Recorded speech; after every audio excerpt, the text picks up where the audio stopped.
Ladies and gentlemen, welcome to Soka University of America on this most auspicious occasion, the much anticipated commencement of the graduate and undergraduate classes of 2019. We are pleased to announce that today's ceremony is being broadcast to family, friends, and alumni around the world via live streaming through our SUA website. We will now begin our program. Please stand for the 2019 Commencement Processional and remain standing for the National Anthem.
Ladies and gentlemen, welcome to the 2019 commencement of Soka University of America. Please remain standing as members of our student chorus sing the national anthem.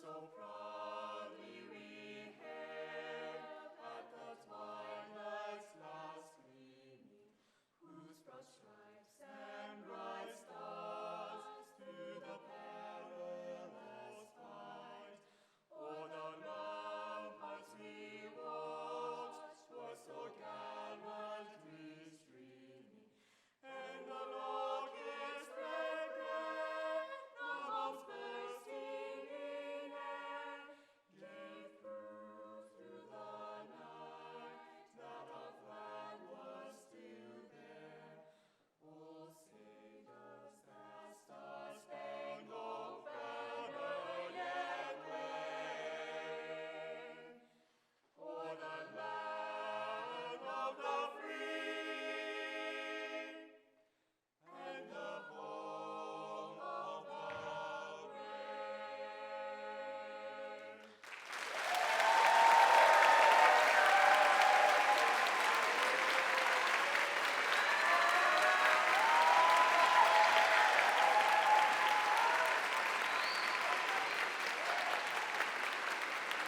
Ladies and gentlemen, please take your seats.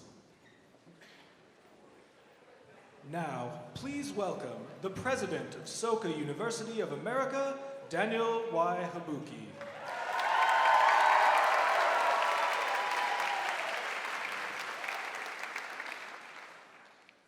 Good afternoon. Welcome to the 2019 Commencement Ceremony. On behalf of Soka, I'd like to welcome all of you, especially the family and friends of our graduating students. I'm very pleased to welcome the Board of Trustees and our distinguished faculty. We truly appreciate your contributions. I'd also like to express my appreciation to the university founder, Ikeda Sensei, for his own warm support over the years. I am honored to welcome this year's commencement speaker, Ms. Bhima Bowie, Nobel Peace Prize recipient.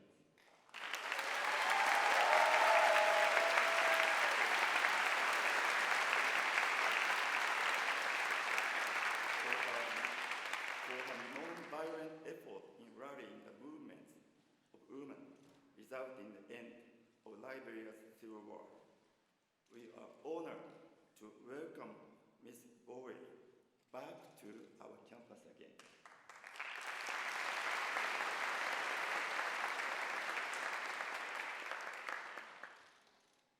To the graduates, as you depart and commence on a new chapter of your life, I wanted to share about the importance of who we encounter in our lives. I believe in the age of technology and social media, we sometimes forget the significance of life-to-life interactions.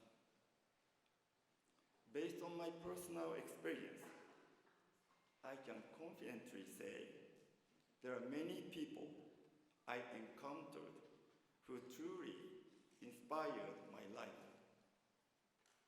For example, meeting the founder, my family, my college classmates, my team at Soka, Ed, Hyun,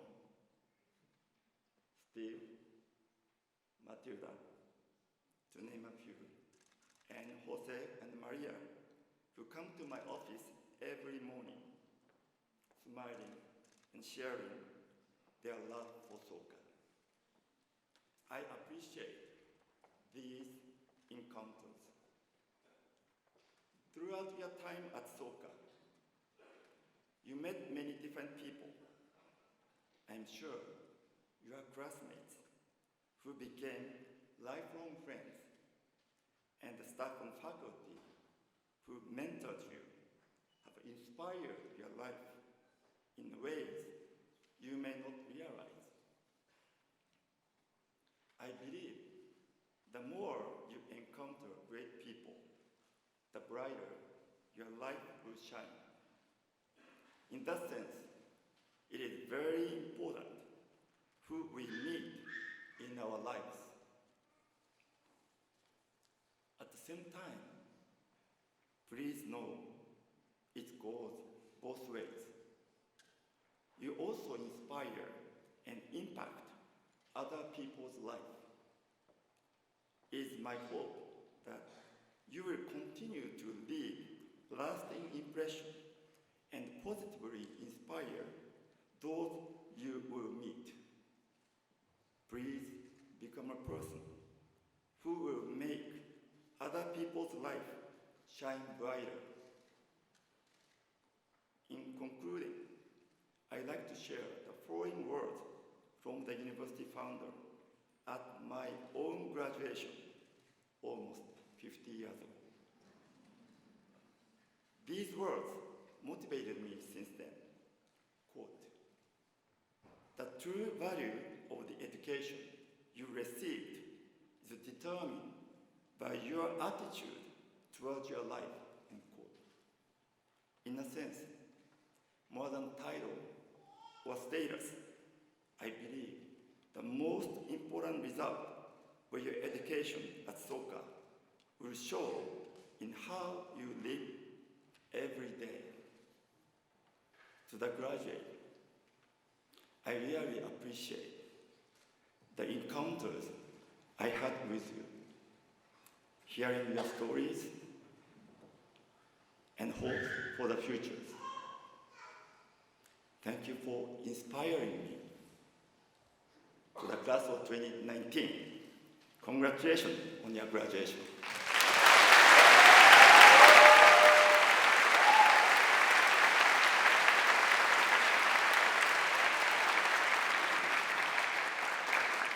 Thank you, Mr. President.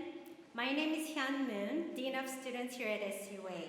I'm very happy to report that we have received a message from our university founder, Daisaku Ikeda, to the class of 2019. A digital copy of the full text of his message has been sent to all degree candidates, as well as to all members of the campus community. You can also access the message at the university website. So allow me now to take the opportunity to share Mr. Ikeda's message. To the Soka University of America undergraduate class of 2019, as well as the class of 2019 in the Master's Program of Educational Leadership and Societal Change. I offer my heartfelt felicitations on this magnificent day, from which you will all depart anew with distinction. You are like sunbeams announcing the arrival of dawn, casting far and wide the piercing light of hope. Your families and friends in attendance may be in awe, seeing how much you have grown as individuals during your time at SUA. Their hearts filled with immeasurable pride and joy as they look over you and your peers at this assembly. I would like to thank the SUA faculty and staff from my heart for the warm encouragement and unstinting support you have rendered our students, each of whom are exceptional talents and treasures. And then there are our honored guests and dignitaries who have come here as well, despite the weighty demands on their time to offer their congratulations. Please accept my warmest regard and welcome to you all. This day marks the time in which you, members of the class of 2019, take wing as youthful leaders of global citizenry who will contribute to the peace and happiness of humankind. As such, I would like to reaffirm with you 3 key capacities that are vitally important in this day and age. The first of these 3 is a capacity for dialogue to inspire change and creativity. We are privileged today to welcome once again Lima Bowie, the Distinguished Liberian Peace Activist and Nobel Peace Prize laureate. For 14 years, since 1989, she led a women's nonviolent peace movement in Liberia, which had been racked by civil war, striving with courage and conviction to bring about the end to armed conflict. I understand that Ms. Bowie began serving as peace builder from around the same age as you are now, choosing dialogue as her weapon to oppose violence. She devoted herself to the war's women victims, heeding their mounting cries of grief, while sharing her own experiences of tragedy. Together, they shed tears as they transcended their sufferings and transformed their trauma into a sense of purpose in the pursuit of peace. And by doing so, Ms. Bowie went on to build and expand a network united by hope and committed to the cause of peace. Through her movement for dialogue, thousands of women, most of them mothers, would ultimately awaken to the strength they themselves wielded. Transcending their religious beliefs, these women took each other's hand and joined in song after song, crying out in unison, "Peace, peace." Even soldiers and government workers thanked the women. As Ms. Bowie later recalled, the men would gratefully tell them, "Thank you, mothers. Our future depends on you." In the end, she and her fellow women had opened the way to peace negotiations among the warring factions. Ms. Bowie writes, quote, "When the powerless start to see that they really can make a difference, nothing can quench the fire." End quote. Dialogue is the challenge to persist to the very end in our belief in the fundamental goodness of humanity, and by inspiring one another to persevere in manifesting this goodness. All of you have forged your capacity for dialogue here at our highly diverse SUA campus. I therefore call on you, expand your network for change and creativity from wherever you may stand. Bring to bear the full and vibrant power of dialogue as you follow the inspirational model of hope provided by Ms. Bowie's example. The second source of strength is our capacity to stay true to our ideals in the face of any and all adversity. Mikhail Gorbachev, the former president of what was once the Soviet Union, who was instrumental in bringing the Cold War to an end, was among the dignitaries who sent congratulatory words to SUA on its dedication. He and I both urge those who strove to right the wrongs of the world to remain forever optimistic. As in history and as in life, there is a constant struggle between ideals and reality. With every new ideal that a person embraces, it invariably spawns a multitude of difficulties, which is why you need to have unyielding optimism and far-reaching vision. Having endured incarceration by the wartime military regime of Japan, Josei Toda, my mentor in life, advocated the philosophy of human revolution and the ideal of global citizenship soon after the end of World War II. No matter what difficulty he confronted, he would unflinchingly declare, quote, "We must wage our battles now for the sake of the future, 100 years, 200 years from now. In 200 years, history will validate the path Soka chose to take. In the generations to come, humanity will surely acknowledge the justice of our cause," end quote. Never be bowed by the harsh realities before you. Instead, hold your head up high and keep your gaze set ahead with this intrepid resolve. This is what I will achieve. This is the future I will shape. That is the heart of our Soka spirit. That is what I ask of you, our graduates. As you forge on with fortitude and good cheer, your eyes looking firmly beyond the present to a time 10 years and 20 years hence. The third and final source of strength is the capacity to recognize and appreciate the toil that others have undertaken behind the scenes. My mentor, Mr. Toda, once attended a lecture by Albert Einstein, a privilege he deeply cherished. One of my most memorable of Einstein's quote is this, quote, "100 times a day, I remind myself that my inner and outer lives are based on the labors of other people, living and dead, and that I must accept myself in order to give in the same measure as I have received and am still receiving. End quote. Your growth as an individual will know no bounds as long as you remain truly grateful for the efforts of those who support you behind the scenes. This sense of appreciation is what will decide the path you must traverse and the values you will uphold. It is a core tenet in the study and discipline of our very humanity, one foundational to the honored educational principles of this institution. The former president of Liberia, Her Excellency Ellen Johnson Sirleaf, who won the Nobel Peace Prize together with Ms. Bowie, cited a way she believed nurtures genuine leadership. That is to put into a position where you suffer what the common person suffers. The central administration building of SUA is called Founders Hall, adopting the plural form of founder precisely because it represents all of you as well as your families, friends, and people worldwide who have done so much in support of our university. Your growth is thus the very fount of joy for our friends everywhere and very proof of Soka's triumph. The advances and contributions you make as SUA students and alumni are in themselves not only payment of your debt of gratitude to your fellow citizens of the world, but also hope for the future of humankind. I am profoundly grateful to all of you as our youthful founders for so brilliantly adding new chapters of success to this institution's storied legacy. For the sake of all of the youth who are to follow in your footsteps, I ask that you continue striving to ensure that SUA will always flourish in victory. The 31st of May marks the bicentennial of Walt Whitman's birth. In concluding my message, I wish to dedicate these words that this great American poet of people once shared with his students. Quote, I try and try and try again, and then try all over if necessary until the approvable results is secured. End quote. May each and every one of you be blessed with good health, glory, and success. You are all that I dreamed, every bit as precious as my own life, the ever-radiant son of the 21st century. Daisaku Ikeda, founder, Soka University of America.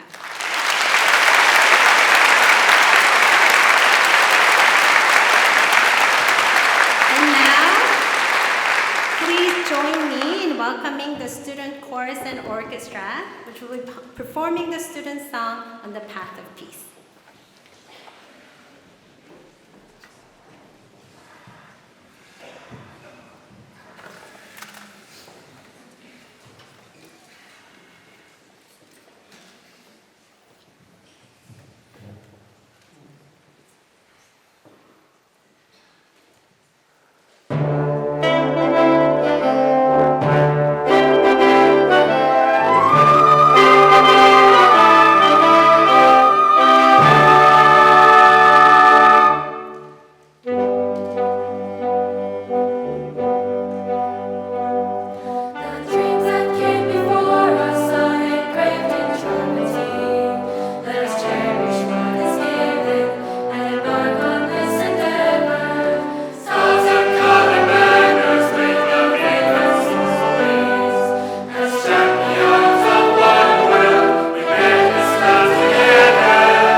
answer, so we got confused. Thank you for your beautiful performance. And now I'm truly honored to introduce Ms. Nima Bowie officially, our keynote speaker. As the founder mentioned, Ms. Bowie is a library and peace activist, trained social worker, and women's rights advocate who received Nobel Peace Prize in 2011. As Danny actually mentioned earlier, today's Ms. Bowie's second visit to our campus. In October of 2014, Ms. Bowie gave a compelling talk on this very stage on how ordinary people can transform violence to peace. She spoke of her experience of leading a nonviolent movement that brought together Christian and Muslim women to play a pivotal role in ending Liberia's devastating 14-year civil war in 2003. Ms. Bowie was only 17 years old when the Liberian civil war broke out.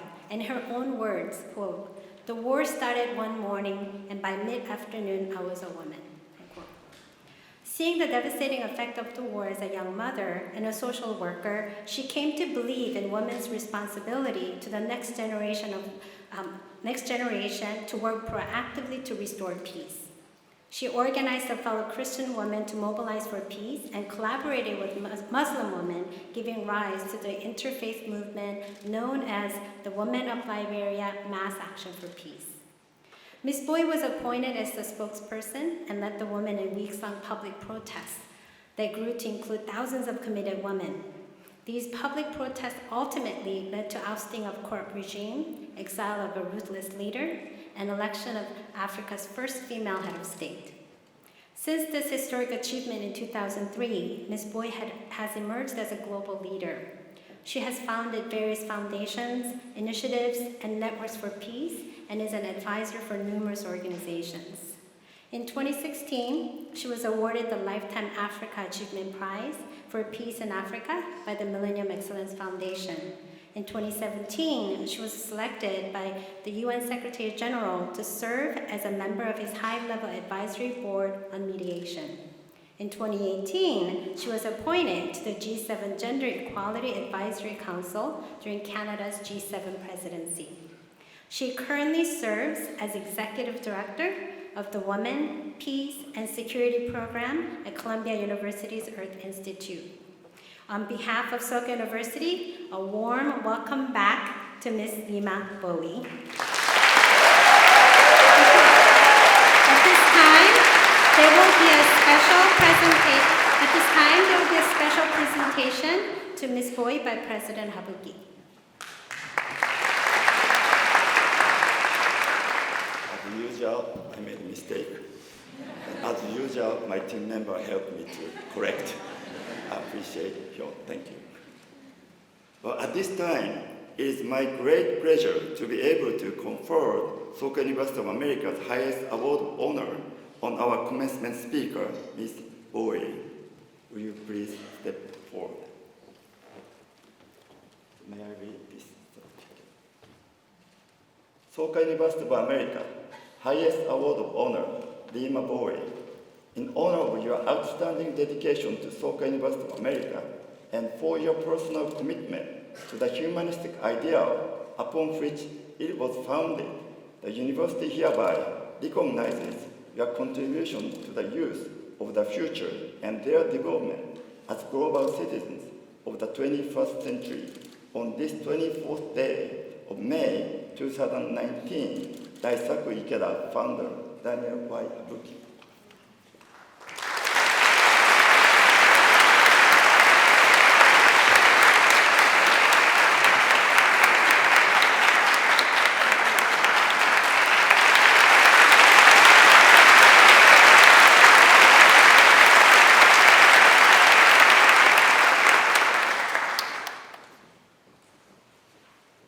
So please join me welcoming Ms. Bowie for the commencement address.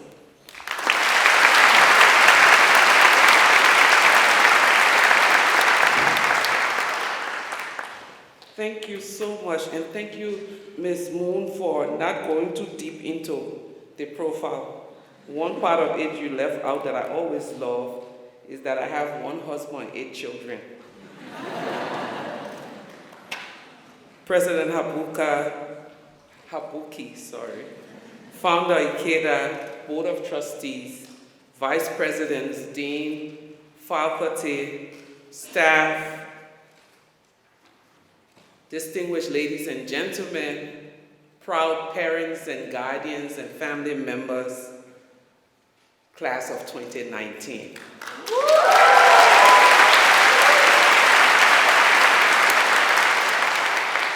I always say this is another day the Lord has made, and we'll all rejoice and be glad in it, because there will never be another day like this one. The Blue Ribbon for Peace Award, the 21st Century Award, the Feminist Majority Leader Human Rights Award, the Women's E-News Recognition as a Leader for the 21st Century, the John F. Kennedy Profiles in Courage Award, the Nobel Peace Prize, the Soka University Highest Award, and Commencement Speaker for the 15th Commencement of Soka.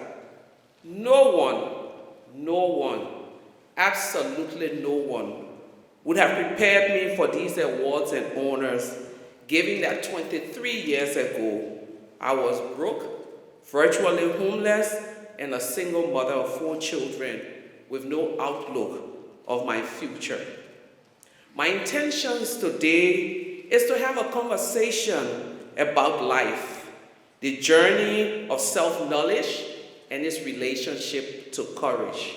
If you take a theme from this address, I'll ask you all to remember, if you don't remember anything about this day, if you don't remember my beauty, I ask you to remember choices. Choices. This conversation is directed at the young and not so young leaders in this room. This conversation is directed at those watching online, to the young women in Africa, to the children of immigrants in the US, to anyone trapped by poverty, war, oppression, and violence, and to anyone who has had a crazy dream. It is important for all of us in this room to know that personal choices matters. Even during times of immense stress, warfare, hunger, homelessness, and catastrophic change, that the turmoil that the world imposes do not prohibit us from contributing or recreating our circumstances. And that in dark times, both precious and essential, it is both precious and essential to have an unshakable faith in oneself, and the eventual dawn is sure to come. When I look back at my life and I reflect on my journey of leadership and raising the next generation to have the skills and commitment to live in peace, several experiences with young people come very clearly to my mind. First experience, in 2009, I went to a refugee camp in Ghana. I arrived in a nice car, wearing attractive clothing. It's all about the swag some days. Radiating with confidence. I knew I appeared to have come from a very far world, very distantly removed from theirs. My urgent message to those young women at the time, I too had been a refugee.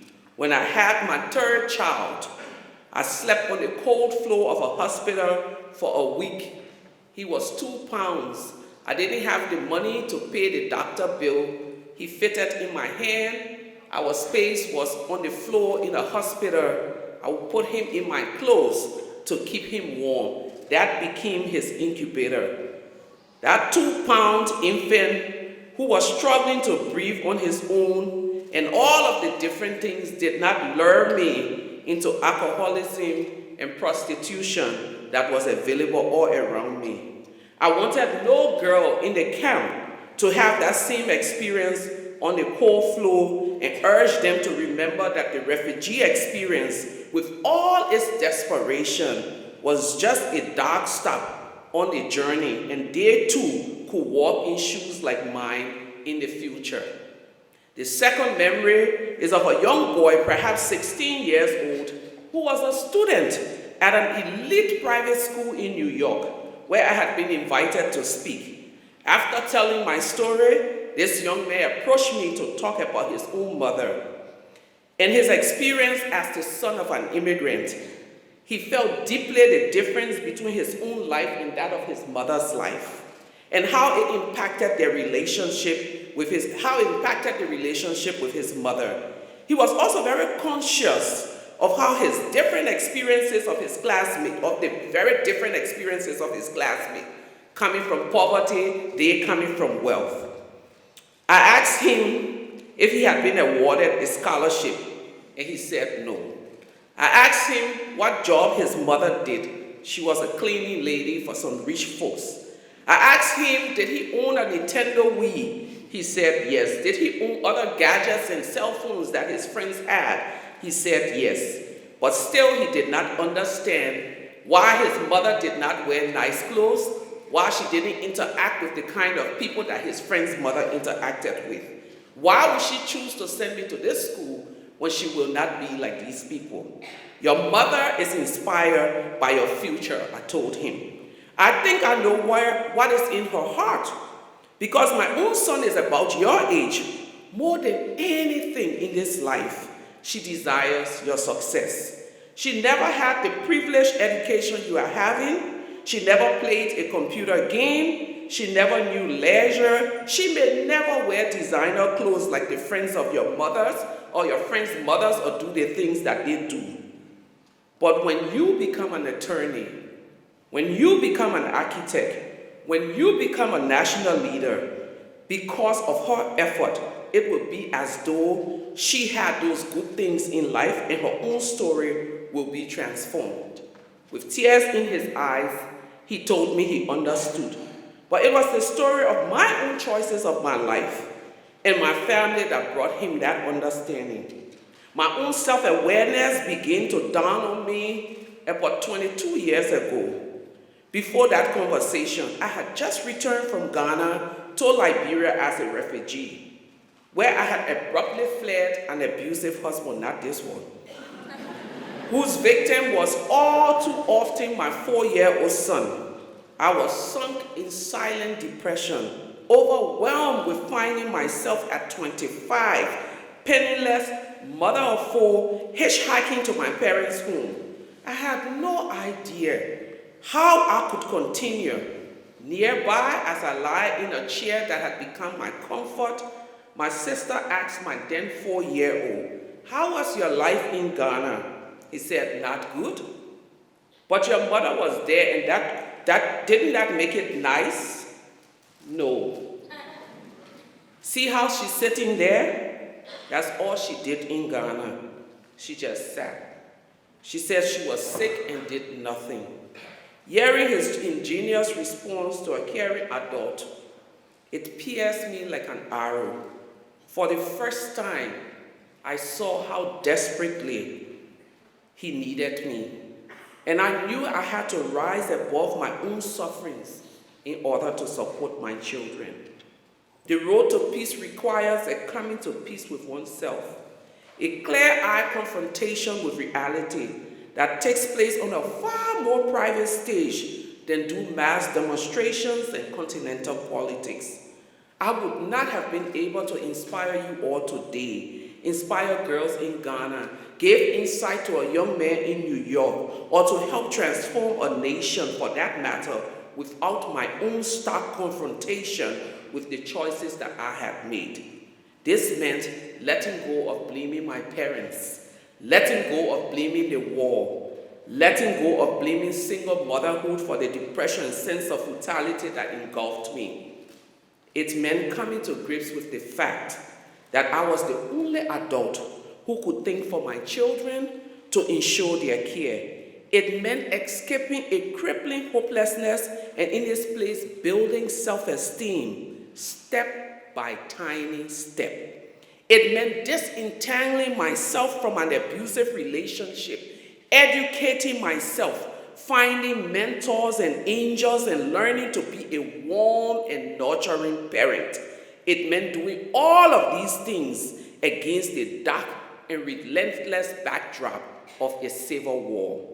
My story of the private struggle that allowed me to build a foundation of my own role as a national and international leader can be no different from yours. War did not exonerate me from this process, although it certainly did inform the entire process. Future leaders, whether from conflict zone or not, will surely not be exonerated in their lifetime. Graduates, my story is intended to inspire you, to comfort as many young people and encourage them to go on, to care for themselves, their families, and their communities, to care for their nations and the world. Young people cannot, you all cannot and will never be tomorrow's leaders unless you first come to terms with your own personal situation and choose to act. My story recounts the steps that I took that ultimately put me on the path of where I am today. I'll tell you one last story. Broken, dejected, I decided to enter social work school. For one entire semester, I refused to speak in class. I had no self-esteem to raise my hand. Someone would answer a question and I would say, but I knew that. I could have said that. But I didn't have the strength because I was abused. I had been told repeatedly that I was stupid. I was given a psychology assignment. I took my whole self and submerged myself into doing that assignment. I told myself this paper is worth 100%. When the professor brought it back to me, I had been given F. I told myself it was time for me to speak up. I walked over to him and said, sir, I think you saw my name and you didn't read my paper and you graded it. He said, I don't think so. I said, I think so. He pulled the paper from me, said, come back next week. When I came back the following week, he handed me the paper and I had an A+.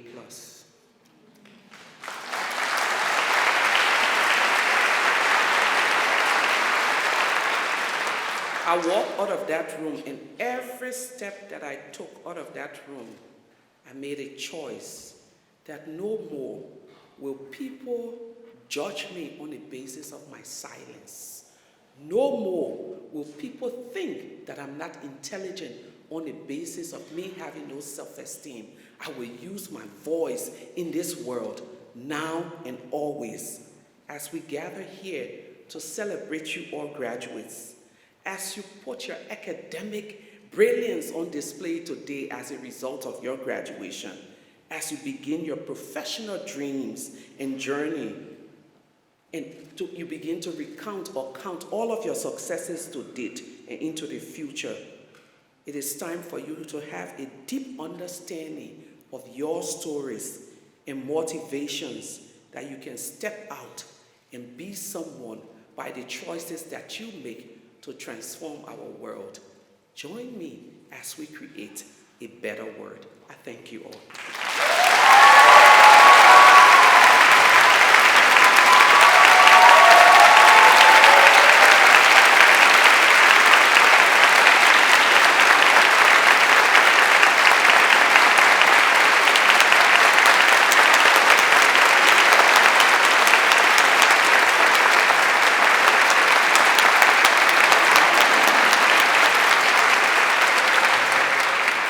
Thank you very much, Mr. Boyd, for your profound speech on this special day.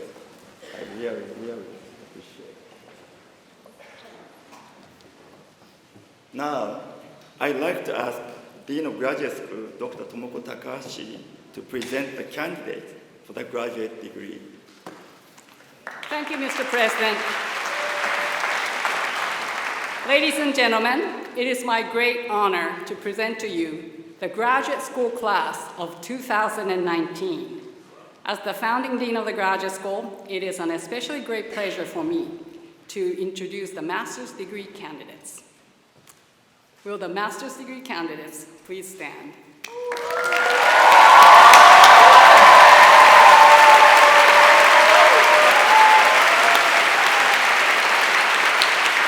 Mr. President, these candidates have fulfilled all the requirements for the Master of Arts in Educational Leadership and Societal Change. On behalf of the faculty, I recommend that they be admitted to this degree.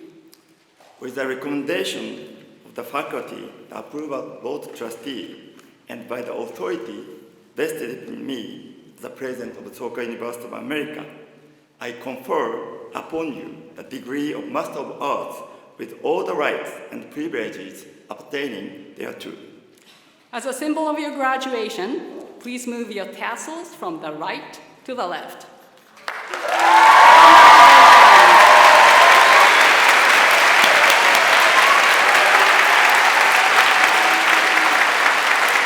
Now, as I call your name, please come to the stage to receive your diploma.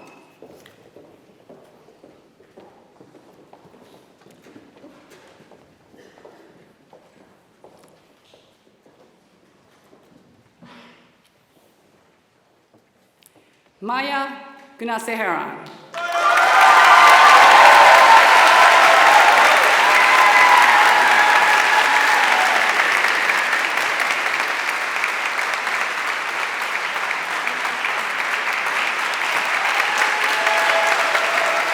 Yancy Jacobo Juarez.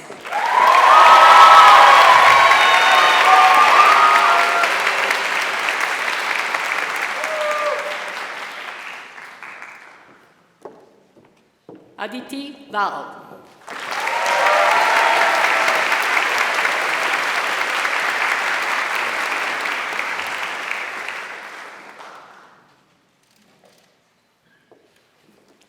Sierra Mans.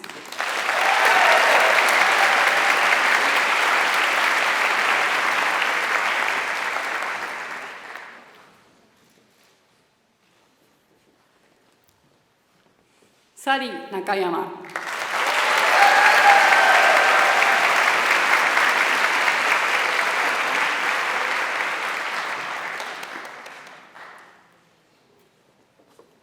Stephen Liu.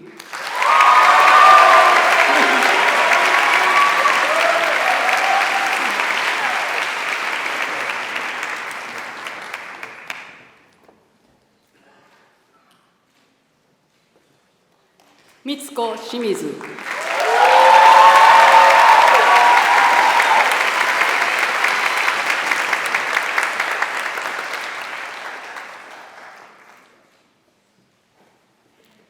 Greg J. Williams.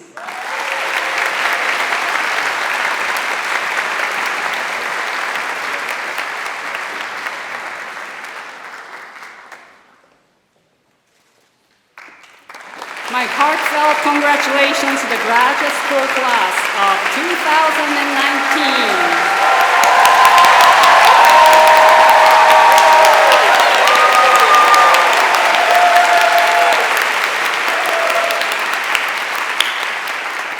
Please be seated. At this time, I'd like to ask Yancy Jacobo to come to the stage to give remarks representing her fellow graduate students.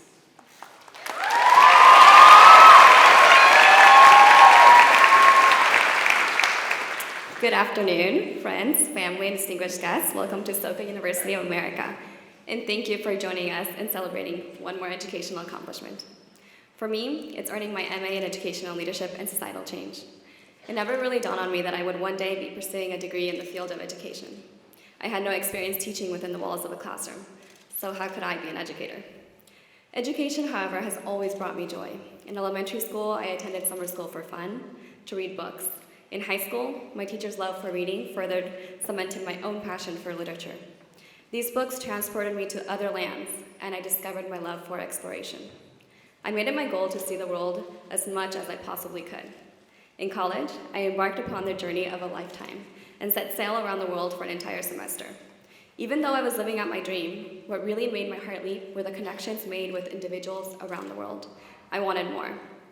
As a Peace Corps volunteer in rural Costa Rican town, I worked with children, students, teachers, families, and local organizations to support the positive development of youth in my community through capacity building, the transferring of skills and knowledge. My fellow volunteer lived in one of the most rural sites. From the capital, she had to travel 8 hours by bus, take a boat, get on another bus, and walk 2 hours. One day, she was doing laundry with her host mom by the river. There was no running water for a washing machine and no electricity for a dryer. Laundry would take at least 2 days from start to finish. My friend commented that back home she would just use a washing machine and a dryer. However, her host mom said, "Oh, so what do you do with all your free time?" My friend replied, "Free time? I don't really have that." This experience, and many others similar to it, highlighted the reciprocal nature of knowledge building. Learning is never a one-way street. Everyone contributes to the learning of others. I was inspired not so much by my work with students, but my work with learners and their insatiable thirst to understand the world around them. One of my favorite books is A Little Prince. In it, there is a scene in which the narrator, as a child, produces a drawing based on his contemplation of a new piece of knowledge. Boa constrictors swallow the food in its entirety, no chewing. All the adults think his drawing of a boa constrictor having swallowed an elephant is just a drawing of a hat. The narrator has to explain to the adults that it's what a boa would look like having swallowed an elephant whole. This scene always brings me back to the joy of learning and the fulfilling struggle of dwelling upon and integrating new knowledge. Learners have a curious mind, and it's their curious minds that allows them to make novel and truly interesting connections between their existing knowledge and their newfound knowledge. While oftentimes it is students who are learners, learners exist everywhere. Similarly, the MA program's broad understanding of education drew me in, and its focus on societal change sealed the deal. While in the program, my curiosity has taken on a life of its own. I've delved into the complexities tied to program development. I've probed into the world of ethical leadership. I've reflected on my experiences to develop my own educational philosophy. My fellow cohort, the grade 8, have contributed to my nuanced understanding of various educational conundrums. Is it better to work within the system or outside of it? What is the purpose of education? What is the role of technology within education? Should there be more teacher training? Should there be more parent involvement? What kind of citizenship training should schools provide? How should learning be measured? After 2 years, I've learned there are no clear-cut answers. The value comes in asking these questions in the first place, in being curious and willing to stretch the boundaries of our thinking. The grade 8, with their very curious minds, have inspired me through the pursuit of learning and their dedication to student success, gender equity, racial equity, and social justice. As the Psycho Ikeda shared, the proud mission of those who have been able to receive an education must be to serve in seen and unseen ways the lives of those who have not had this opportunity. I would like to recognize all those who have helped us in seen and unseen ways arrive at this moment.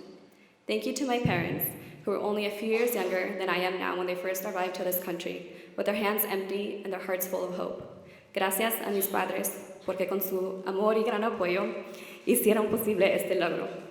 Thank you to all our families for providing unconditional support. Thank you to our friends and partners for being understanding of the demands of a full-time program. Thank you to our wonderful program faculty for supporting us as we grew and made sense of what it meant to each one of us to be an educational leader. Thank you to the founder and donors who've ensured Soka's existence and provided a place for curious minds to explore their ability to create value. Thank you to you all. We are here celebrating another milestone in our educational journey. I have no doubt in my mind that the graduating class of 2019 will serve to benefit learners from all walks of life. Thank you all, and congratulations, class of 2019.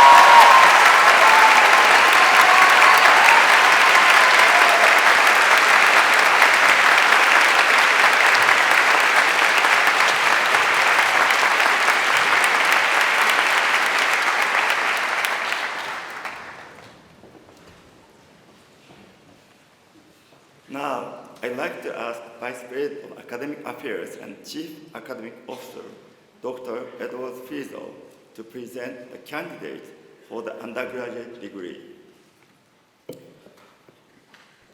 Mr. President, before I present the candidates, it is my great pleasure and honor to recognize the faculty of Soka University of America.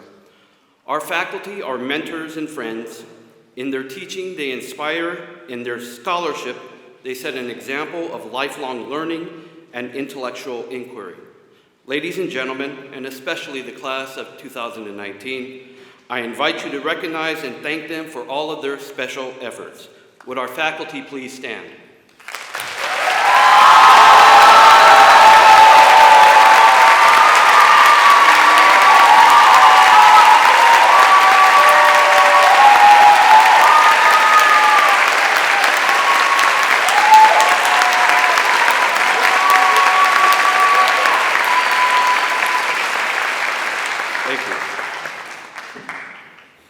Ladies and gentlemen, it is now my great pleasure and honor to present to you the undergraduate class of 2019. Will the bachelor degree candidates please stand?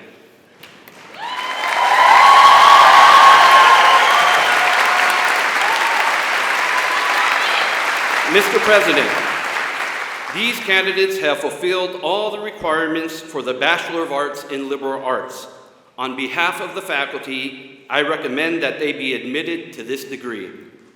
With the recommendation of the faculty, the approval of the Board of Trustees, and by the authority vested in me as the President of Soka University of America, I confer upon you the degree of Bachelor of Arts with all the rights and the privileges appertaining thereto.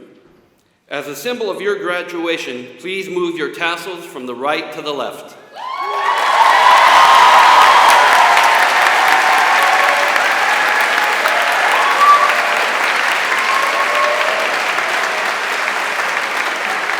I would now like to ask our Dean of Faculty, Dr. Brian Pemprace, to call upon the undergraduate class of 2019.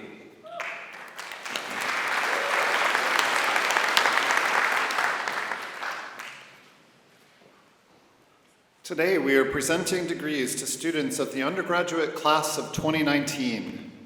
Students who will be graduating with honors will be called with one of the following categories of honors: cum laude, 3.5 GPA, magna cum laude, 3.7 GPA, summa cum laude, 3.9 GPA.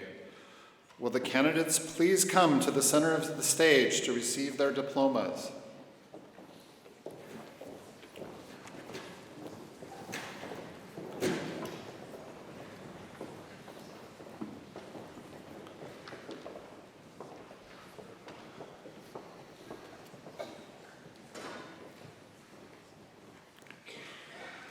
Kana Aizawa, magna cum laude.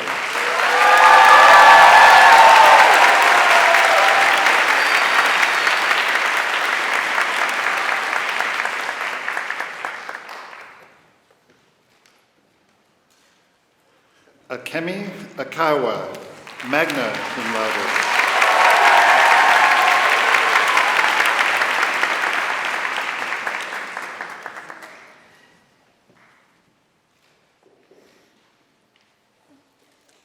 Jessica Cheyenne Albright.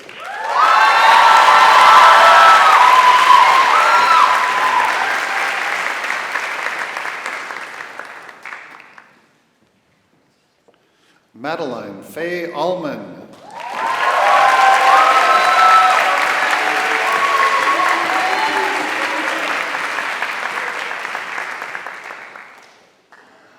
Miranda Almeida, magna cum laude.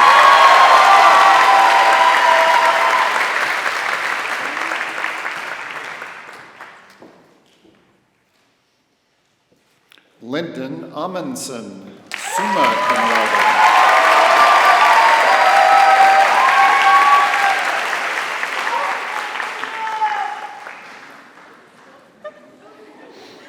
Mitsue Arakane.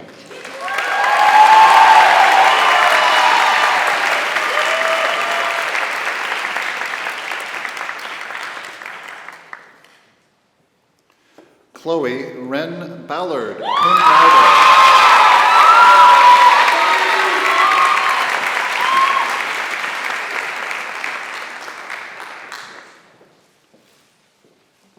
Samiksha Busal, summa cum laude.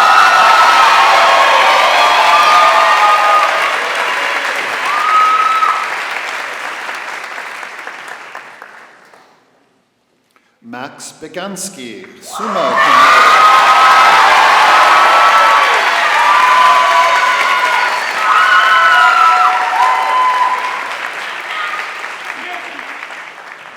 Alexandria Nicole Brandon.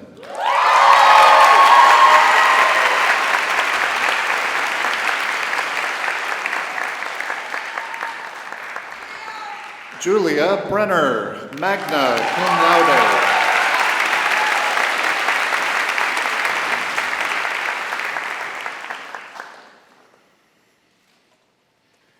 Emily Elizabeth Yumi Caruso, cum laude.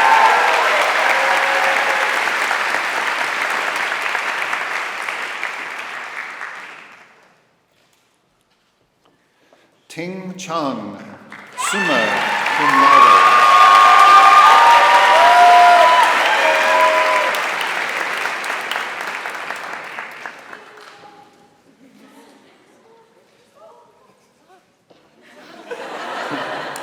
Megan Yijin Cheong, magna cum laude.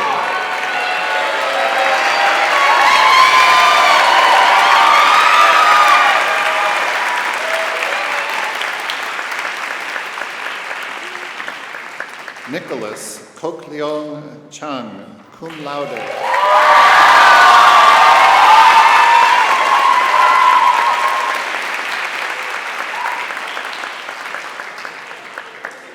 Andrea Simone Chin Sang, summa cum laude.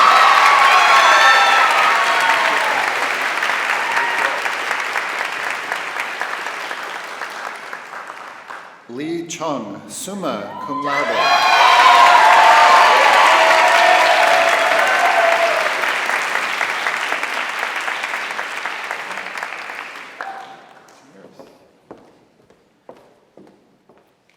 Taylor Donna Coffey, summa cum laude.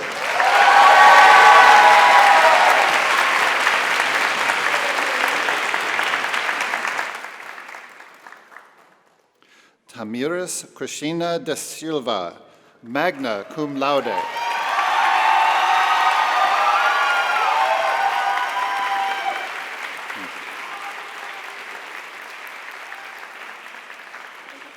An Dao.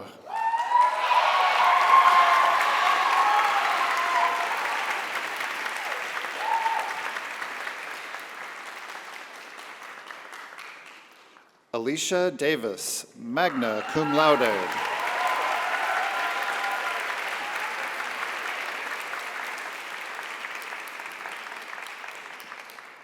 Kiana May Dinsmore, cum laude.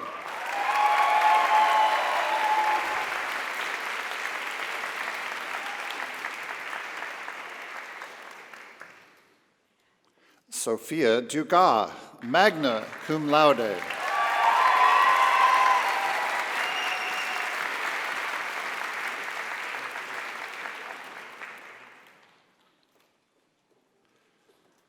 Daria Shivan Early, cum laude.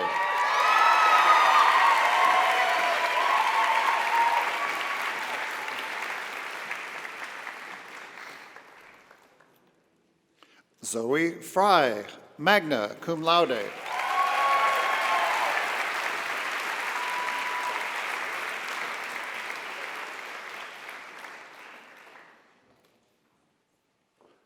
Mariela Garcia, cum laude.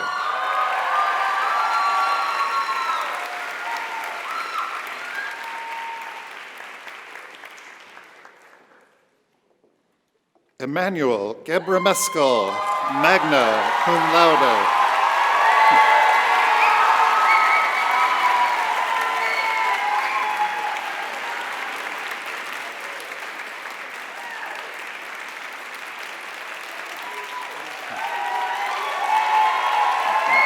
Natalia Rose Gilbert, cum laude.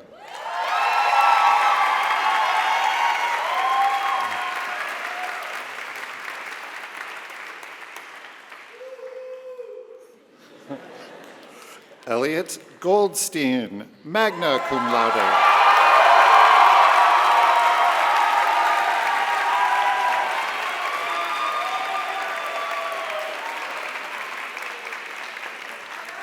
Taylor Gonzalez, magna cum laude.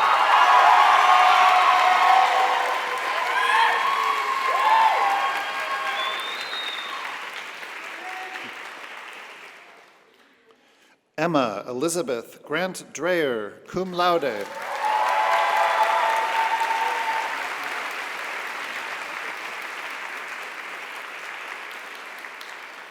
Christian Marcus Angelo Grecochea.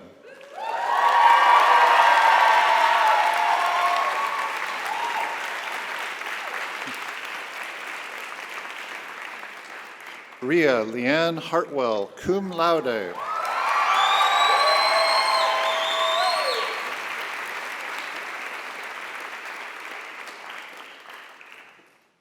Yuta Hashizume, summa cum laude.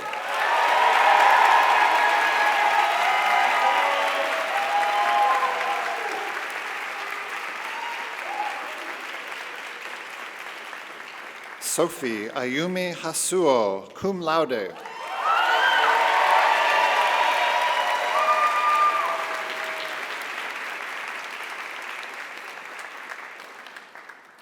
Takumi Brian Hirayama, magna cum laude.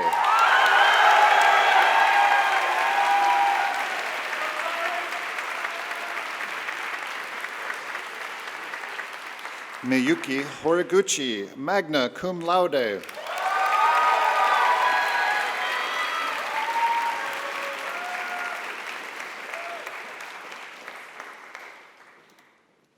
Kyla Rie Horton, cum laude.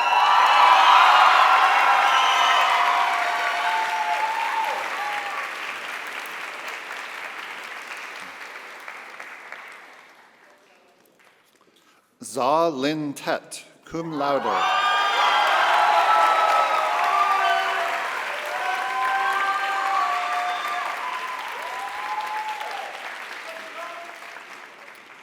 Shi Xuan Hu, summa cum laude.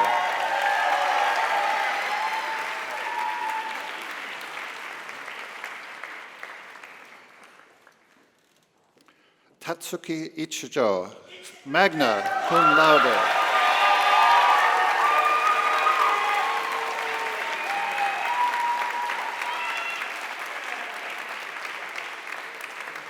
Koichi Ito, summa cum laude.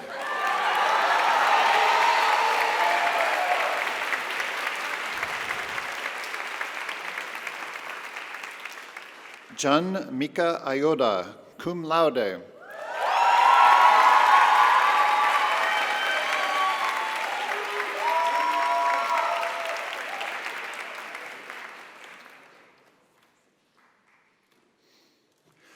Song Ug Jun, cum laude.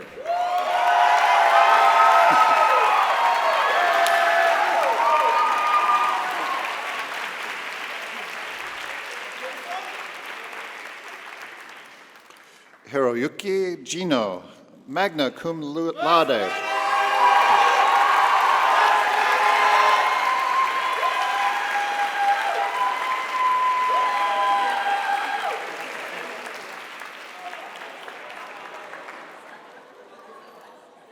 Mackenzie Rose Kermode, summa cum laude.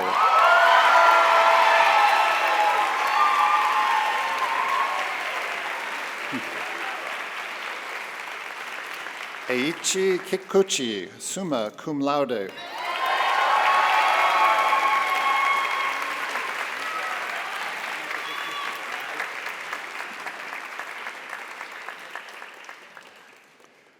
Dayun Kim, magna cum laude.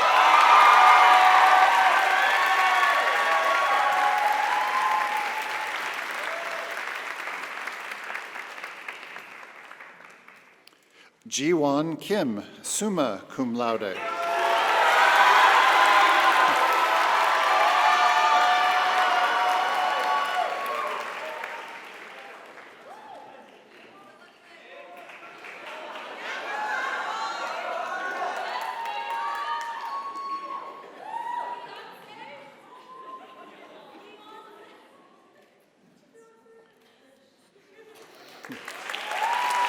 Mina Kim, magna cum laude.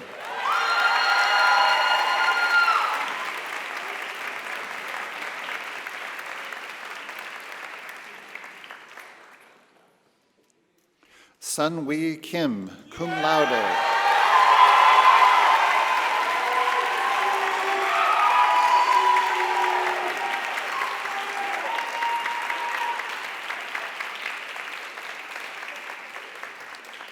Yusaku Kimura, cum laude.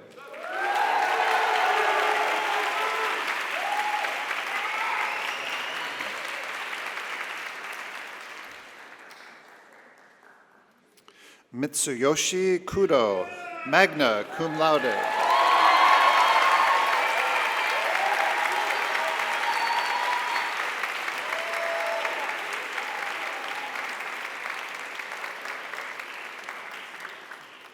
Mahesh Kushwaha, summa cum laude.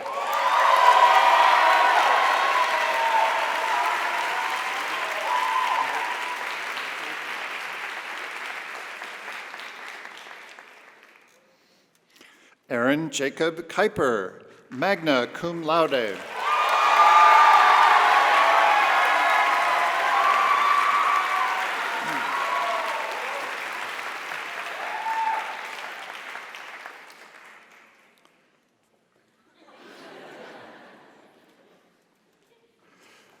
Jessica Isabella Haas Lee.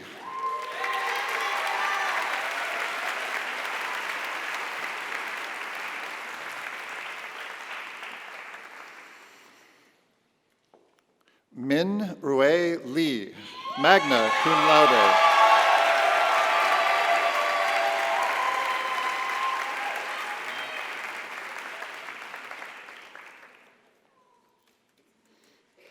Nguyen Lee, magna cum laude.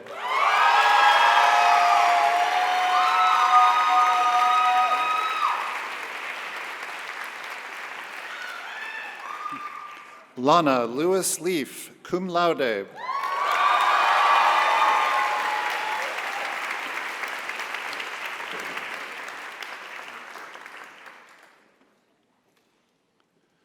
Rena Ann Lindenmeyer, magna cum laude.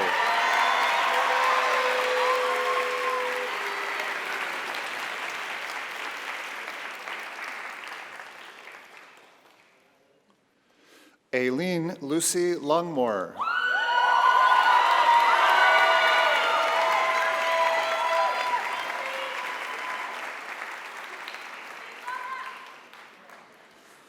Sydney Marin.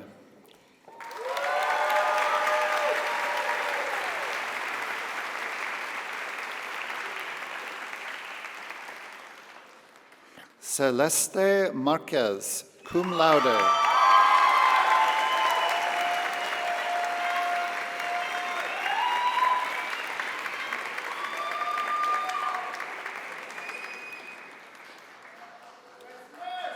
Gemma Frances Rose Martin.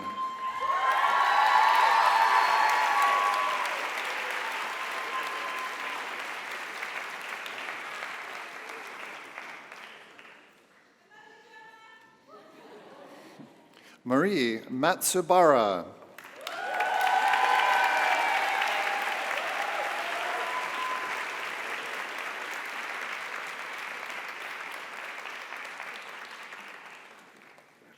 Landis Robert Meyer, cum laude.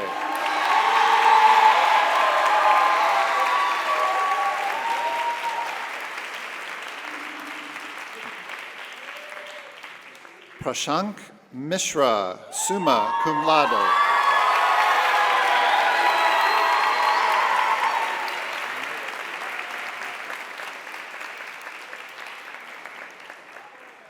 Melanie Karen Mole.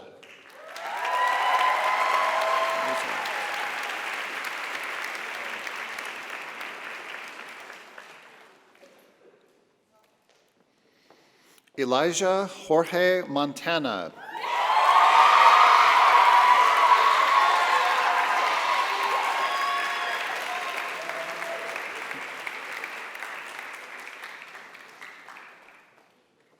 Takako Muramoto, summa cum laude.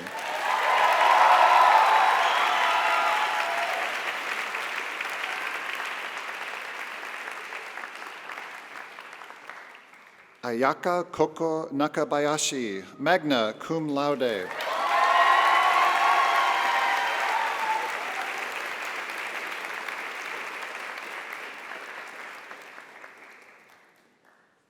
Miyuki Nakagawa, magna cum laude.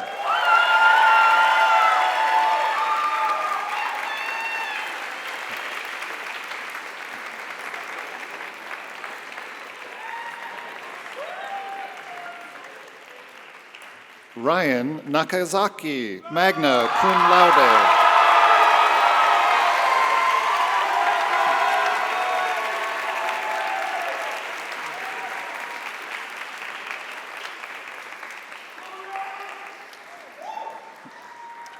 Tammy Nazha, magna cum laude.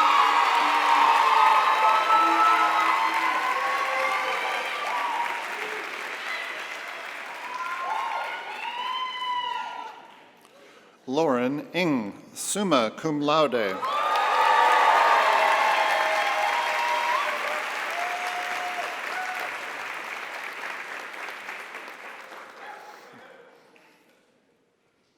Ha Cho Nyo, summa cum laude.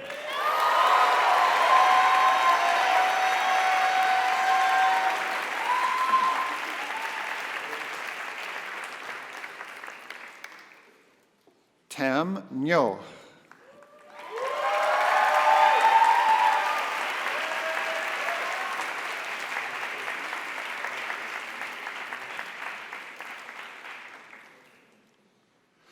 Nguyen Ngoc Tui, summa cum laude.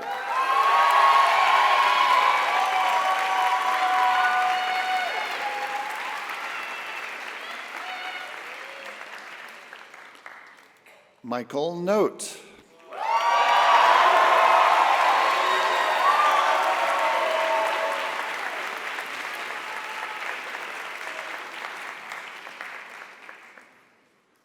Nobuyo Guts Ogawa.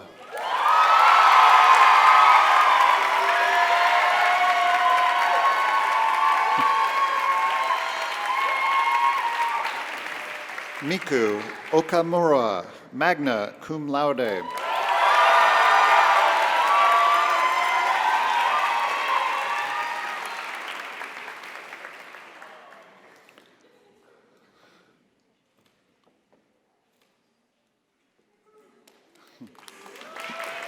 Miyuki Okayasu, summa cum laude.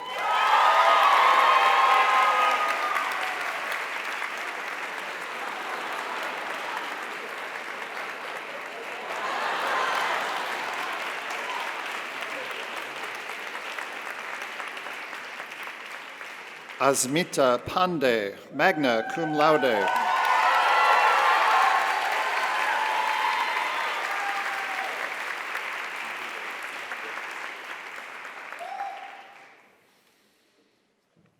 Avery J. Patterson.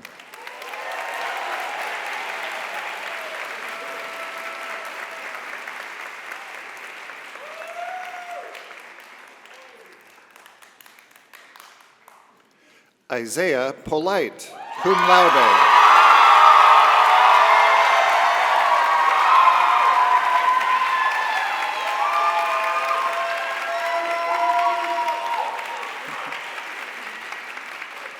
Alex Polanski, magna cum laude.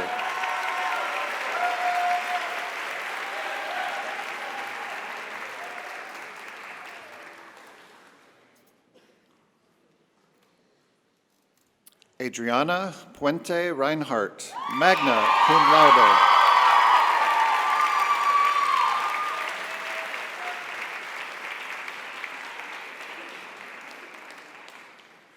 Aiko Tanaka Robertson.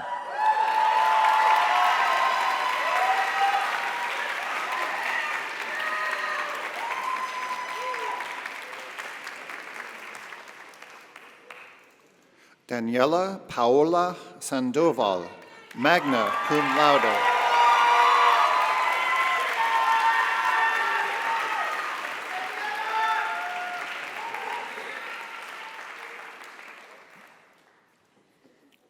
Elizabeth Ann Setterstrom, magna cum laude.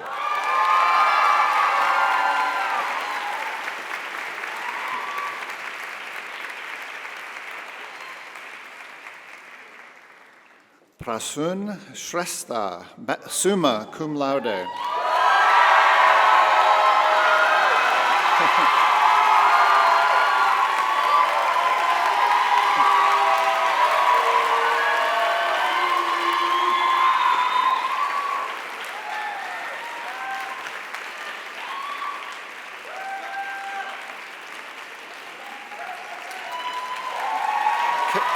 Caroline Soria, summa cum laude.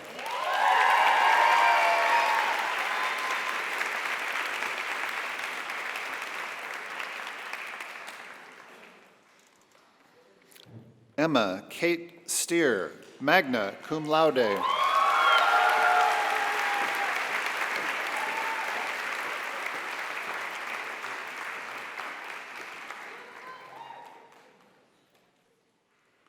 Susanna Kelly Stocky, magna cum laude.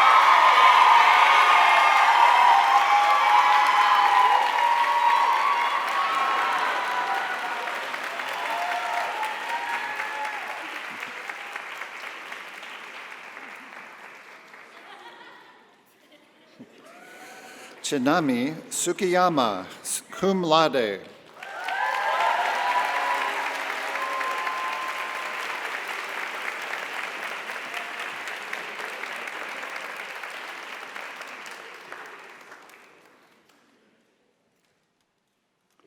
Yuri Suzuki, cum laude.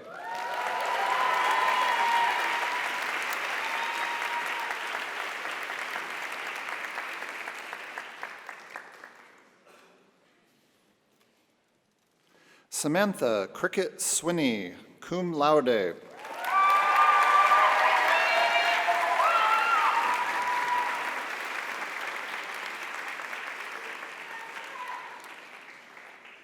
Beng Hui Tan, summa cum laude.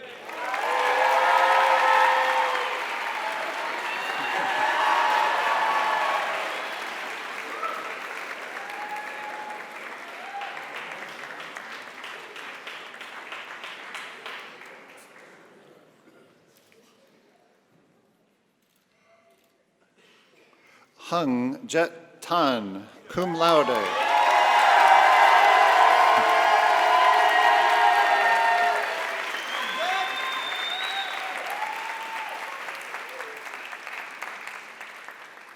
Leticia Tardieu, summa cum laude.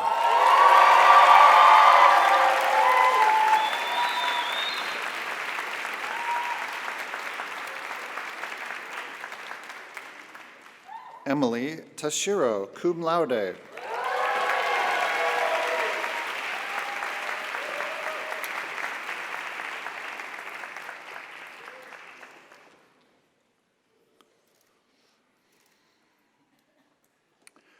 Kai Pin Tiu, magna cum laude.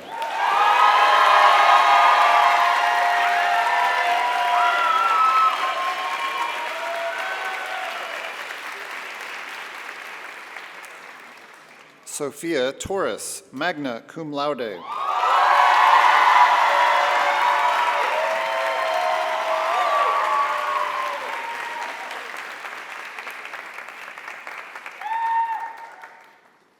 Asat Tunagar, magna cum laude.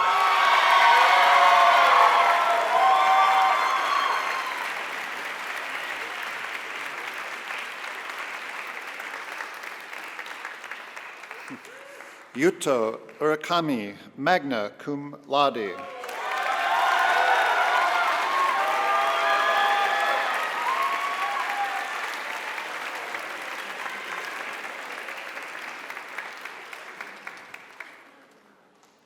Leslie Perez Villalva, cum laude.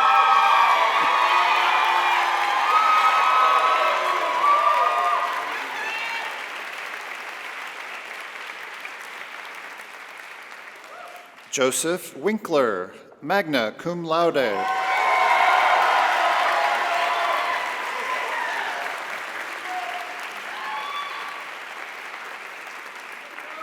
Yutong Jue, magnum cum laude.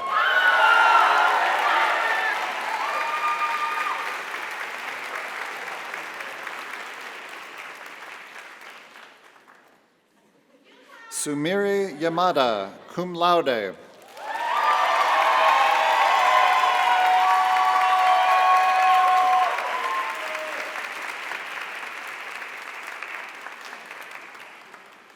Amani Alicia Yarber.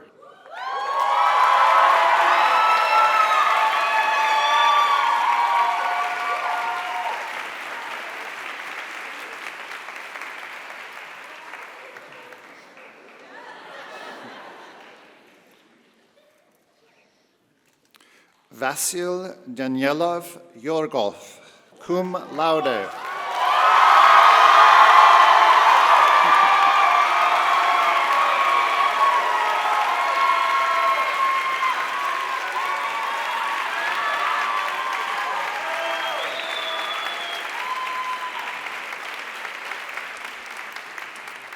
Jia Ying Zhong, magna cum laude.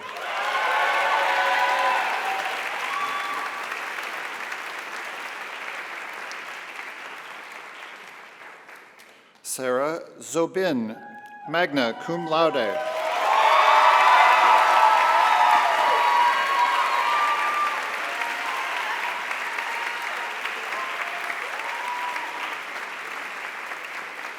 My heartiest congratulations to the undergraduate class of 2019.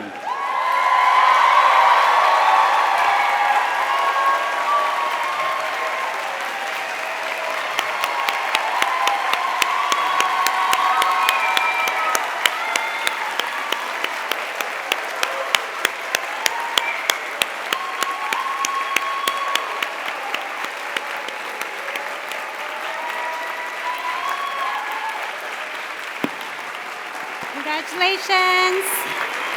Please be seated.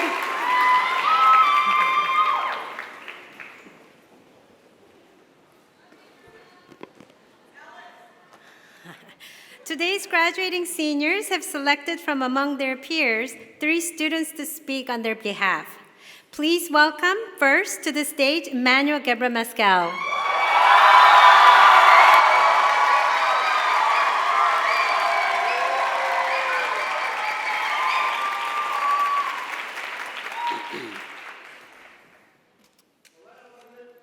All right.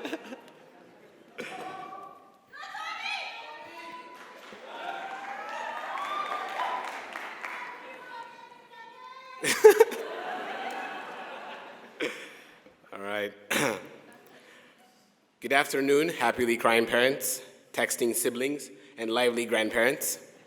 Hello, uncles, aunts, cousins, tall people, short people, and people of average height. Shout out to my parents and my little sister who couldn't make it here today.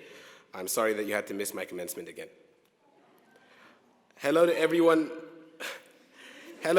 around the world tuned in through the live stream, and hello to the prestigious Soka staff and faculty.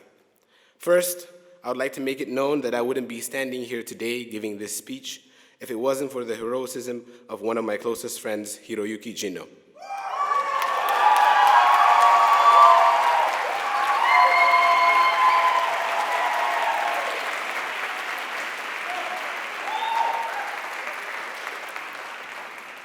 Thank you for giving me another chance at life, brother. I'm wiser because of you.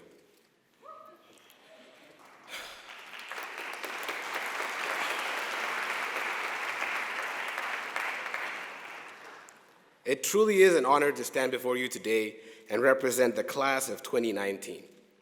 While I was writing this speech, I had to reflect on my 4 years here and ask myself many questions. Who are we? Where are we going? What unites us? And to find my answers, I did exactly what my 4 years of Soka education taught me. I Googled it at the last minute and found very specific details that make it look like I know what I'm talking about. Today is a unique day that allows us all to reflect upon what we shared with our classmates over the past 4 years, the Soka experience. Now, the Soka experience is unique to every student. Some of us have spent our time here shaking hands with renowned individuals like former Undersecretary General Ambassador Anwar Chowdhury. Others have spent their time here co-authoring papers with professors, hours on the soccer and track field. And some of us have tried to get into as many traveling learning clusters as one possibly can. The Soka experience is different for all of us because we all value different things based on our different backgrounds.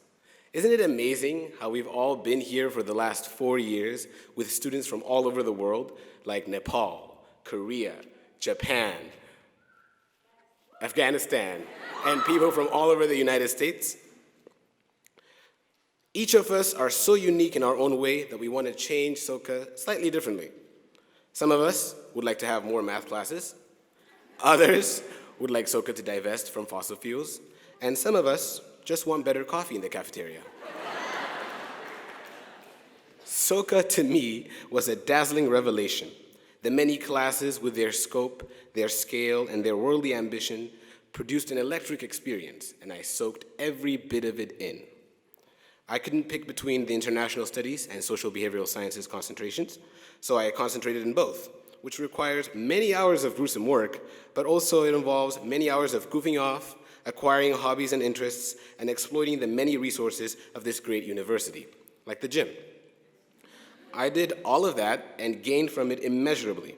I learned from faculty, from students, and from guests. But what I remember most is that Soka is the place where I developed the ability to think. And I owe this university, as a result, a deep debt of gratitude. Something that I know most of you here share with me, and something that the development office at Soka will remind you from time to time. All jokes aside, I wanted to stand here and remind my class where we are and how far we have come. We have arrived at a place in history where the sense-making apparatus that help us understand our world have begun to come apart. Political parties, universities, journalism, national borders, all of these things have stopped making sense. We spent the last 4 years here tirelessly questioning the beliefs and assumptions that are there and used to define us. In the process, we learned one or two things about ourselves. Those are the most valuable lessons we will apply to our lives and the people we hope to touch. Like many of you, I traveled all the way to Southern California to meet my parents' expectations and become successful. As a result, I didn't know how to bear even the smallest of failures. When I got rejections from various campus grants, I would feel worthless. When I would get a bad grade on a test or an essay, I would worry about my future. When I got rejection letters from several jobs and internships I applied to, I bemoaned how unfair this world was. We really do live in an unfair world. As we worry about our personal failures here, we will achieve and earn more than families whose only failure was being born into a broken and unequal system. At Soka, we are so privileged and well taken care of that exclusivity is only a crime when we do not receive its spoils. Compared to so many people in this world, we are the select few who were chosen to receive this education. Much of our education in the world doesn't prepare us to understand our advantaged position in life or the authenticity of others' pain. For example, in economics, we learn that unemployment, poverty, and inequality are unavoidable. That so long as we reach an equilibrium, people who live on pennies a day are somehow better off. It feels like we are dehumanizing suffering. But the Soka experience is different from that. You see, while I was enrolled in the classes I believed would better position me for my post-Soka employment career, SUA necessitated that I enrolled in classes such as Enduring Questions of Humanity, to ponder what makes for a meaningful and successful life, or Modes of Inquiry, to learn how to be critical and ask questions from multifarious perspectives. Much to my annoyance at the time, and that's not even considering the anxiety-inducing class registration days, I was upset at this university for placing me into a schedule where I had the same amount of requirement courses as I did concentration courses. But as I stand on this stage, childish irritation has been replaced with immeasurable gratitude. And judging by how many of you I've talked to and how you feel about your journey here, I know that the old sentences of, "I came here mainly for financial aid," have grown and evolved to, "Soka was amongst the few who supported me to grow." Our time here has ended, and so I wanted to leave you with one serious thought. Take what you've learned here at SUA, trust yourself, never hesitate to reach out to one another, and you will be able to build a great life. Thank you, everyone, and I'll miss you guys.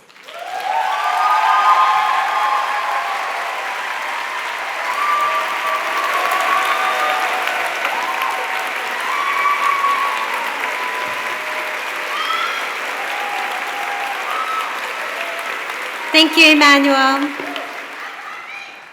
Now please welcome Mackenzie Kermode.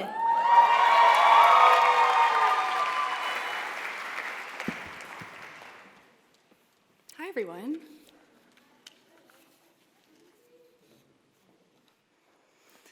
Hello, graduates, families, and friends, and thank you for sharing this day with us. Over the last few months, I asked the class of 2019 what they'd like to hear their peers say at commencement. Keep it under 5 minutes, one warned. And if I hear anyone gush about how study abroad totally changed my life, I will get on Instagram during the ceremony. Another person requested that I represent us in a way that makes our parents proud, but also makes us laugh. Recognize who we are now, said friends at dinner, while showing us where we are going. And finally, I was reminded that this is a we speech, not a you speech. I've kept those thoughts in mind while reflecting on our 4 years together. When we arrived in August of 2015, we immediately set about demonstrating our uniqueness, flaunting where we were from, who we were, and what we stood for. In those first critical weeks, we became pushpins on the world map, and our personalities were simplified to place of origin and essence of character. The stand-up comedian from Vietnam, the human rights advocate from South Korea, the food critic from the Central Valley, the Brazilian girl, the Nepali kids, the ubiquitously fashionable Japanese. At such a small school, one's reputation becomes as inseparable as their shadow, and our conduct in those first few weeks defined us for years. But as elaborately as we strutted and postured our individuality, we couldn't know how much the shared experience of Soka life would inevitably shape us all. Certain realities are unavoidable when you live on top of a canyon with 400 other people. About a month into your experience, you will develop cabin fever. And to cope, you reimagine Soka as your own private resort. Campus becomes a cruise ship over a sea of coastal sage scrub, on which you and your fellow mariners must learn to pass the time together. You join 13 clubs. And from Bollywood twirling and taiko drumming, MUN debating and Hakka grunting, your life accelerates. At the monthly open mic, eponymously called The Show, your friends will reveal their artistry in poetry, dance, improv, and song. And at Soka Festival, you celebrate your class in massive flash dance formation. 2 minutes after you talk about the person you really wished you hadn't kissed last night, you will bump into them at the girl line. After innumerable fancy parties, you expect chocolate fountains to tower over every single event. You'll take moonlit philosophical strolls to the Athenaeum while pondering what you learned in core class, and you might, just for the sake of active nihilism, jump into Peace Lake. Learning Cluster whisks you off to exotic locales, Study Abroad challenges your worldview, and Capstone enraptures you in a whirlwind, year-long academic love affair that can only end in drama. We share these experiences, each and every one of us, and it shapes us from the individual to the collective, from the you to the we. As graduating fourth years, we have learned to define one another complexly. We see beyond the nations we represent and the languages that we speak. Classroom conversation and extracurricular interchange have combined our individual agendas into a cooperative movement for justice and world peace. Alone, Soka students are dedicated, passionate, courageous individuals. Together, we are a force stronger than any single one of us could have imagined. After a four-year voyage, our ship is coming in, and when tassels turn and caps fly skyward, we will disembark to explore this vast and beautiful planet. The impact we create will radiate from us throughout our communities like stones scattering in Peace Lake, with concentric circles rushing to intersect. We are Soka students, individually gifted, uniquely inspired, and now collectively empowered. As future leaders and global citizens committed to living a contributive life, we know that we'll not only have couches to crash on in any hemisphere, but that together we will change the world. Congratulations to my dear members of the class of 2019.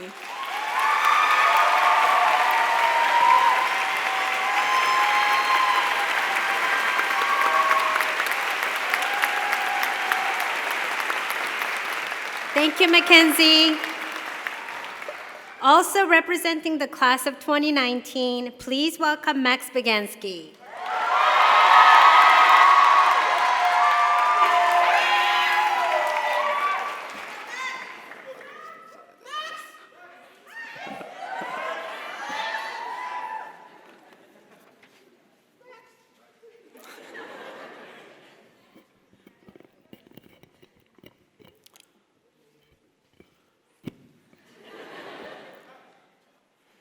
Good afternoon, everyone.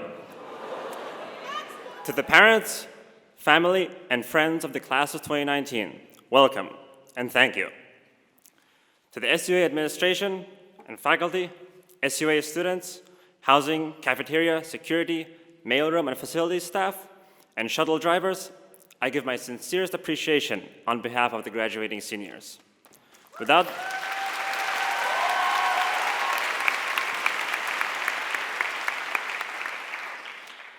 Without the efforts and contributions from donors and alumni, neither I nor my classmates would be here today. President Danny Habuki, thank you for welcoming my class back in 2015 to this tranquil SUA paradise. This past March, students around the world heard about the largest college admissions scandal in the United States, particularly about the controversy of SAT and ACT scores.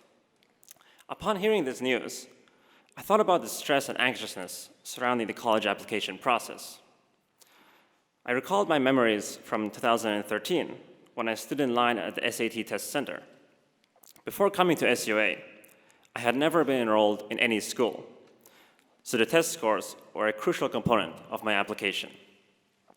My mother's concern was not the test scores. She didn't know the importance of them. She was only worried about whether or not I knew how to fill in Scantron sheets, which we never used at home. When my SAT test results came back, my mom asked what the 2400 meant.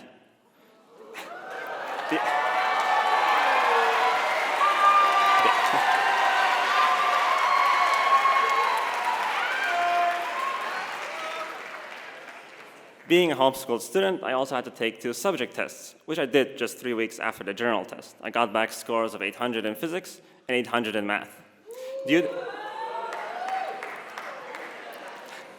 However, due to family circumstances, my test scores would have to sit aside for a whole year as I helped my father with his research work in order to help keep the family afloat. A year later, I sent my applications in and received acceptance letters from Amherst College, the honors program at Boston College, and the prestigious Brandeis IBS Scholars Program for a dual degree to earn both a bachelor's and master's degree in 5 years. With all of these admissions offers came generous grants and scholarships. Why Soka? In 2015, I sent my acceptance letter to Dean Andrew Woolsey, and I wrote, "No other school focuses on imbuing its graduates with the philosophy and values to live a contributive life as a global citizen." And now, 4 years later, I still stand by these words. For 4 years, I've had the privilege of getting to know and work with professors whom I respect as though they were my teachers throughout kindergarten, elementary, and high school.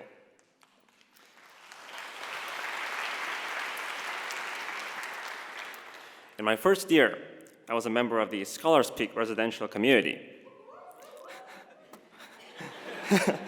And our advisor was Professor Peter Burns.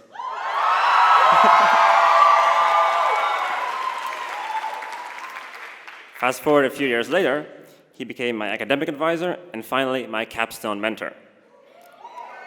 My interactions with Professor Burns exemplify the qualities that set apart SUA. Just as education at SUA seeks to break down the boundaries that separate people and ideas, Professor Burns showed me how it's possible to relate topics that appear totally disparate at first.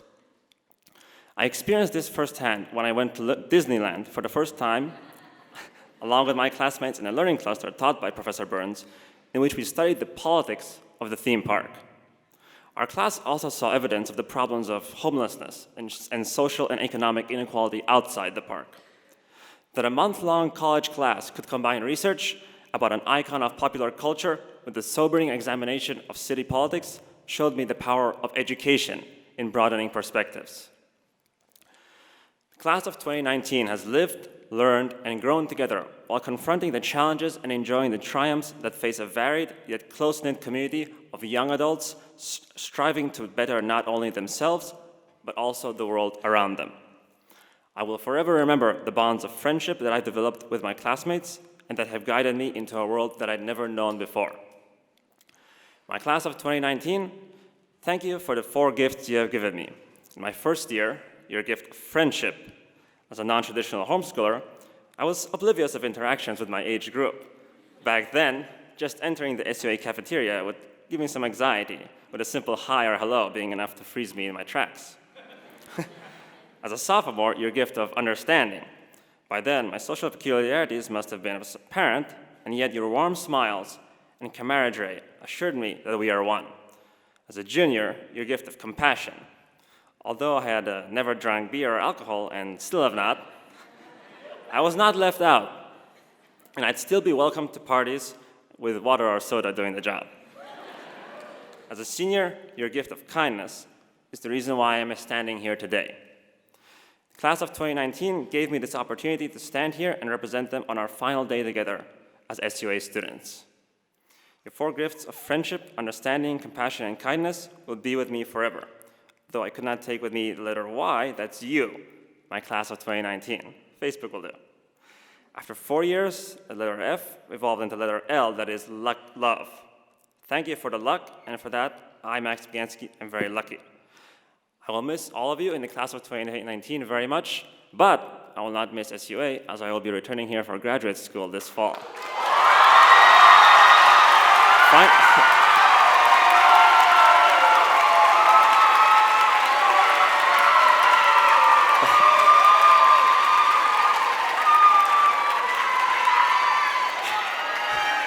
Finally, I would like to conclude with a quote from SUA founder Daisaku Ikeda.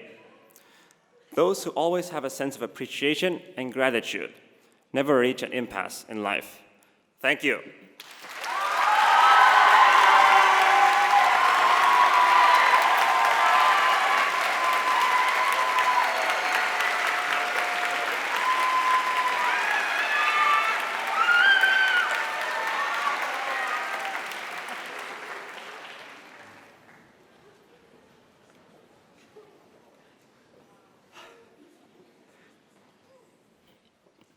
Thank you very much for your moving speeches, and congratulations to all of you. And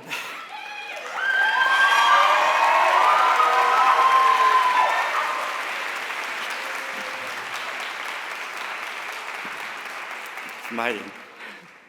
Congratulations to all the graduates. It is now my great pleasure to present Founders Award. I wish I can give this Founders Award all of you here. And we had a hard time to select one person. This year's Founders Award recipient is Sami.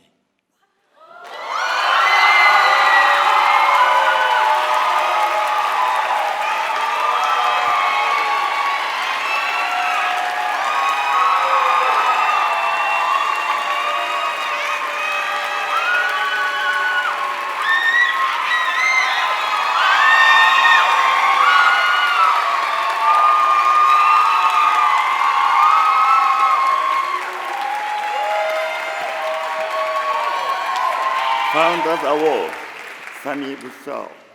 In accordance with the founding principles of Soka University America, your diligent effort in pursuit of academic excellence, commitment to integrity, and service to the university community have demonstrated ideal of this institution. In recognition of your outstanding contributions and with the expectation that your continued growth and development will foster immeasurable value, you are hereby presented with a Founders Award on this 24th day of May 2019, Daisaku Ikeda Founder. Congratulations.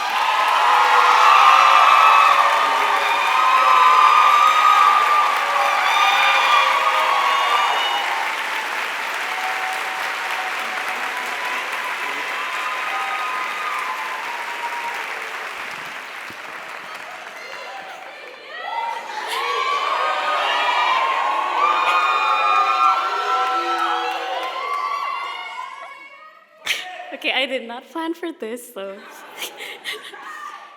Thank you to everyone, and my special thank you to my dear professors, Dr. Daika Peters and Dr. Robert Hammersley, and everyone in ES Concentration.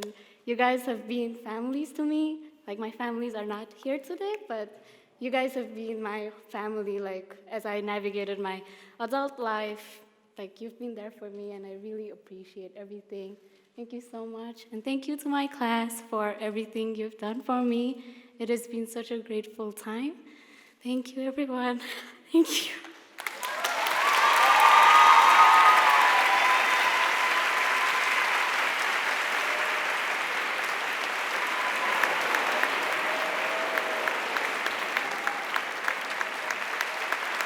Congratulations, Sammy!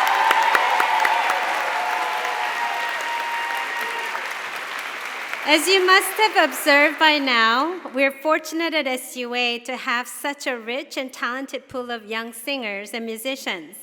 To celebrate the graduation of the class of 2019 and show their love, the students will now perform for us their rendition of You Raise Me Up by Josh Groban.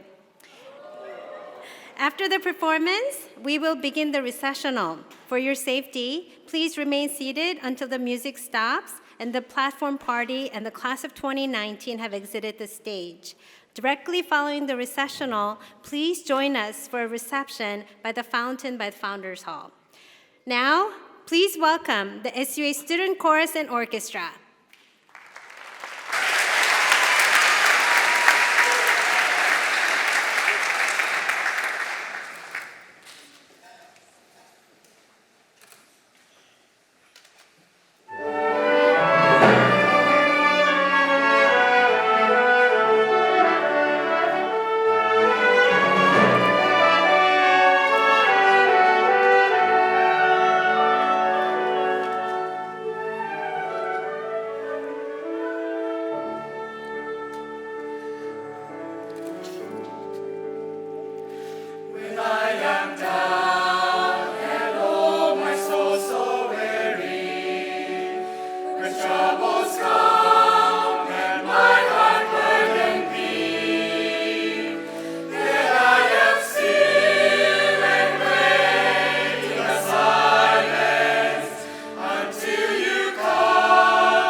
Thank you, and congratulations to the class of 2019!